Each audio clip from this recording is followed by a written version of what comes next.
Have you ever pondered the true essence of heroism and courage during World War II? This was a time when the world was embroiled in an unparalleled conflict with countless tales of bravery, tragedy, and even the occasional absurdity. One such tale is that of Josef Mencik, often referred to as the Last Knight. In the year 1938, as Nazi Germany's armored forces rolled into Czechoslovakia, there was an expectation of little resistance. The Sudetenland was their target, their claim being that the Sudeten Germans were being persecuted by Czechoslovakia. But as the armored column advanced, they encountered an unexpected figure, not a matching armored column, nor a battalion of soldiers, but a single man on horseback.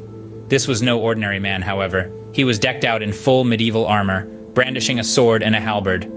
The sight of him, standing resolute in the face of the approaching column, was enough to momentarily halt the Nazi advance, confusion rippling through their ranks. This man was Josef Mencik. Under any other circumstances, a burst from a machine gun or a single rifle shot could have ended Mencik's stand. Yet, astonishingly, the Germans did not harm him. They instead continued on their path, dismissing him as an eccentric. To stand against an armored column, dressed as a medieval knight, does suggest a certain level of eccentricity. Yet, Mencik was undeterred. He evaded the column and continued his solitary stand. His country may have capitulated to Germany, but he was not about to do the same. His courageous act may not have halted the Nazis, but it did show that he was willing to stand up for a cause he believed in. Was Josef Mencik completely crazy or massively courageous? A modern Don Quixote? That's for you to decide. Let us delve deeper into the life of this intriguing figure, Josef Mencik, the Last Knight.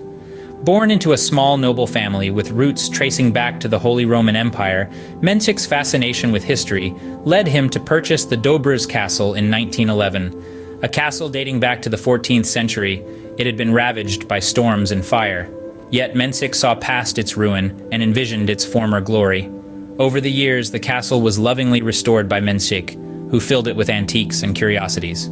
He chose to live as in the days of yore, forgoing modern conveniences such as electricity in favor of torches and candles.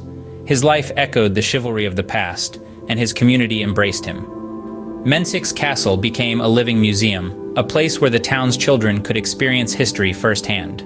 Josef Mencik was not just a homeowner, he was part educator, part performer, living history in flesh and blood. Often referred to as the Czech Don Quixote, was Josef Mencik really akin to Cervantes's delusional character?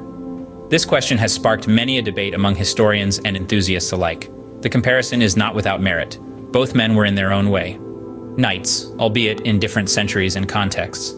But the key distinction lies in their awareness. Unlike Quixote, Mencik was not delusional. He was fully conscious of his actions and the symbolic weight they carried.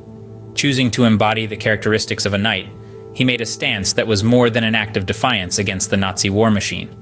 It was a testament to his profound belief in chivalry and the values of courage, honor, and duty. This selfless gesture left an indelible mark on his community, inspiring them even in the face of overwhelming adversity.